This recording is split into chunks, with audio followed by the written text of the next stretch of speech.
Hello and welcome back to Abhyudaya classes UP. तो जैसा कि अपने पिछले वीडियो में हमने चुंबक टॉपिक था हमारा, उसका माइक्रो टीचिंग कैसे हमें बनाना है, फाइल कैसे लिखना है, इस पर हमने चर्चा किया हुआ था। फिजिकल साइंस का ही टॉपिक था। आज भी हमारा फिजिकल साइंस का ही टॉपिक है, प्रस्तावना कौशल ही है। और टॉपिक जो है वो है पदार्थों का पृथक्करण। ठीक, क्योंकि ऑलरेडी हमने बायोलॉजिकल साइंस का जितने भी कौशल हैं, जितने भी स्किल्स हैं, हर एक कौशल पे 2-2 टॉपिक का लेसन प्लान आपको ऑलरेडी चैनल पर मिल जाएगा। प्लेलिस्ट तैयार है, आप चाहें तो वहाँ देख सकते हैं, मैं लिंक भी दे दूँगी, आप जाके ईज़िली वहाँ से देख सकते हैं अगर आपको ज़रूरत होती है तो। चलिए देखते हैं, सूक्ष्म शिक्षण पाठ्य योजना संख्या दूसरे नंबर का है हमारा स्किल प्रस्तावना कौशल ये है। छात्र-अध्यापिका का नाम, अगर छात्र-अध्यापक है तो छात्र-अध्यापक यहाँ पे कर लेंगे। अभ्यास केंद्र लिख लेंगे जहाँ पे आप मतलब जिस कॉलेज में ही हम माइक्रो टीचिंग करते हैं अपने, तो अभ्यास केंद्र अपने कॉलेज का नाम लिख लेंगे। उसके बाद दिनांक, कक्षा, वर्ग विषय, उपविषय, चक्र, अवधि, ये सारी चीज़ें लिखने के बाद सीधा आते हैं हम प्रकरण पर। आज का हमारा प्रकरण हमें पता है क्या है, आज का टॉपिक है पदार्थों का पृथक्करण। नेक्स्ट कौशल का नाम लिखते हैं। कौशल का नाम हमें पता है प्रस्तावना कौशल है, लिख देंगे। फिर उसके बाद कौशल के घटक एक-एक लिखेंगे। ऑलरेडी हमने इस पर चर्चा किया हुआ है पिछले वीडियो में, फिर भी एक बार देख लेते हैं। प्रस्तावना कौशल का पहला जो घटक होता है वह होता है प्रश्नों एवं कथनों का छात्रों के पूर्व ज्ञान से संबंध। मतलब कि छात्रों के पूर्व ज्ञान से संबंधित होना चाहिए जो भी आप कथन कह रहे हैं या प्रश्न जो भी बना रहे हैं। ये नहीं कि आप छात्रों को कुछ पता ही ना हो और आप सीधा कुछ और ही बता रहे हो। उनके पूर्व ज्ञान से संबंधित होना चाहिए। जितने भी प्रश्न आप पूछेंगे प्रस्तावना कौशल में और जितने भी आप जो भी एक्सप्लेन करेंगे, ठीक? दूसरा है प्रश्नों एवं कथनों का विषय वस्तु से संबंध। मतलब कि आपका विषय वस्तु से भी संबंधित होना चाहिए। ये नहीं कि पदार्थों का टॉपिक पढ़ा रहे हैं और बता रहे हैं चुंबक के बारे में, ऊर्जा के बारे में, कार्य के बारे में। नेक्स्ट है तीसरा विचारों, कथनों एवं प्रश्नों में क्रमबद्धता।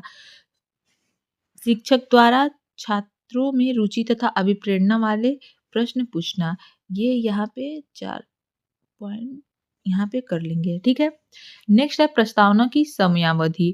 और छठवां है हमारा जो उद्देश्य के अनुसार सहायक सामग्री का प्रयोग। पिछले वीडियो में हमने इस पर चर्चा किया था, जो भी आप उद्देश्य की पूर्ति के लिए आप ये माइक्रो टीचिंग कर रहे हैं, स्किल अपने आप में विकसित करने के लिए कर रहे हैं, तो आप उस हिसाब से सहायक सामग्री का प्रयोग करेंगे अपने शिक्षण के दौरान, टीचिंग के दौरान। अभिप्रेरणा और रुचि जागृत करने वाले प्रश्न पूछना है आपको। और प्रस्तावना की समयावधि आपका उचित होना चाहिए। यानी कि 5 मिनट का अगर प्रस्तावना का समयावधि माना जाता है तो 5 मिनट के अंदर ही आपको प्रस्तावना के प्रश्न निकलवाने हैं छात्रों से और समस्यात्मक मौन करके आपको आगे भी बढ़ना है। क्लियर है?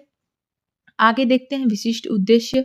विशिष्ट उद्देश्य में लिखेंगे प्रस्तावना कौशल के विभिन्न घटकों का अभ्यास कर उसमें निपुणता प्राप्त करना। ये हमारा विशिष्ट उद्देश्य हो जाएगा। पूर्व ज्ञान लिख लेंगे कि छात्र भोज्य पदार्थों के बारे में सामान्य जानकारी रखते हैं, क्योंकि पदार्थों का पृथक्करण आप पढ़ा रहे हैं तो जाहिर सी बात है आप क्या करेंगे, विभिन्न पदार्थ जैसे जो भी है हमारा पृथक्करण, अगर आप उसको अलग करना बताएँगे तो सबसे ईज़ी जो होता है चावल से कंकड़ या पत्थर या जो भी खराब चीज़ें होती हैं उन्हें बाहर फेंकना। तो आप यहाँ पे पूर्व ज्ञान के बारे में क्या लिखेंगे, भोज्य पदार्थों के बारे में सामान्य जानकारी रखते हैं ताकि इसी से रिलेट करके आप आगे बढ़ सकें। उसके बाद प्रस्तावना के प्रश्न लिखेंगे जिसमें छात्र अध्यापिका कथन, छात्र छात्रा प्रत्याशित उत्तर, ये सारे कार्य आप कर लेंगे। और पहला क्वेश्चन करेंगे कि रोटी किससे बनती है? सभी को पता होगा कि रोटी किससे बनती है, तो रोटी जो है आटे से और ब्रैकेट में आप गेहूँ लिख सकते हैं, गेहूँ से बनती है, ठीक? उसके बाद पूछेंगे गेहूँ को पीसने से पहले क्या किया जाता है? तो गेहूँ को पीसने से पहले फटका या साफ किया जाता है। यहाँ पे आप आटा लिख लेंगे और ब्रैकेट में गेहूँ लिख लेंगे, ठीक है? उसके बाद गेहूँ को पीसने से पहले क्या किया जाता है, ये क्वेश्चन कर लिया आपने। फिर पूछेंगे आप कि फटकने या साफ करने पर क्या होता है? तो फटकने या साफ करने पर कंकड़-पत्थर निकल जाते हैं। देखिए, वैसा ही टॉपिक आप उठाइएगा, अगर प्रस्तावना का प्रश्न आप माइक्रो टीचिंग में करने जा रहे हैं, आप स्किल विकसित करेंगे, तो आपके जो भी पर्यवेक्षक होंगे, टीचर्स वगैरह सब वहीं पे रहते हैं। तो आपको उस हिसाब से ऐसे टॉपिक सेलेक्ट करना चाहिए, ऐसे टॉपिक आप चुनें कि ईज़िली आपको बहुत ही आसान तरीके से आप प्रस्तावना का जो भी प्रश्न है निकलवा सकें और कौशल विकसित कर सकें। आपको मतलब एक प्रभावी शिक्षण कर सकते हैं आप इस तरह।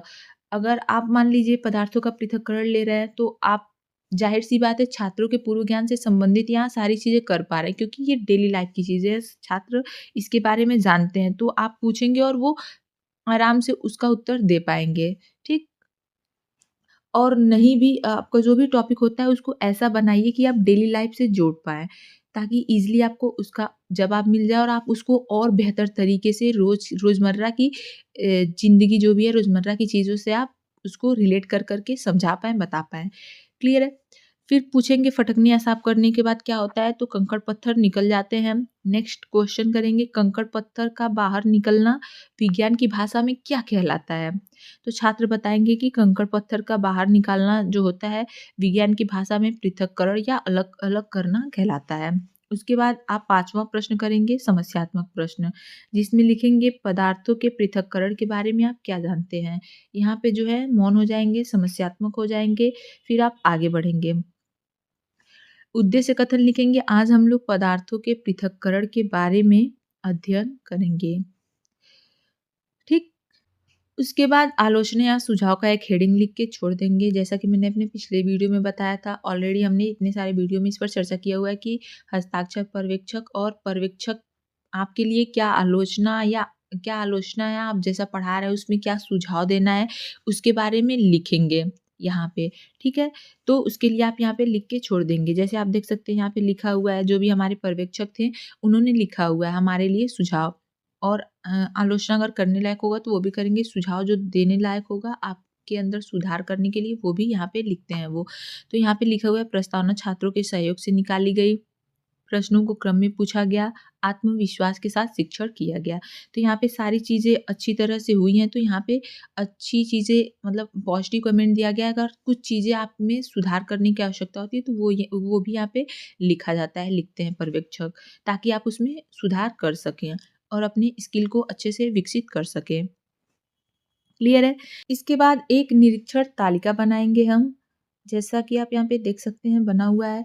इसको भी हम क्या करते हैं, इसमें भी हाँ और नहीं, घटक लिखेंगे सारे घटक जिसको विकसित करने के लिए हम ये शिक्षण कार्य कर रहे हैं, माइक्रो टीचिंग कर रहे हैं, वो सारे घटक लिखेंगे और हाँ और नहीं का 2 कॉलम बनाएँगे, 2 बॉक्स बनाएँगे। मतलब आपने किया है कि नहीं, वो काम अच्छे से किया है कि नहीं, वो आपके पर्यवेक्षक जो होते हैं जिन्होंने यहाँ पे अभी आपको सुझाव दिया है, आलोचना की है, वही यहाँ पे क्या करते हैं, आपको हाँ और नहीं में प्रयुक्त घटक करेंगे, उसमें हाँ और नहीं में टिक करते हैं कि आपने क्या चीज़ें कैसे की हैं, हाँ की हैं मतलब की हैं कि नहीं की हैं, ठीक है?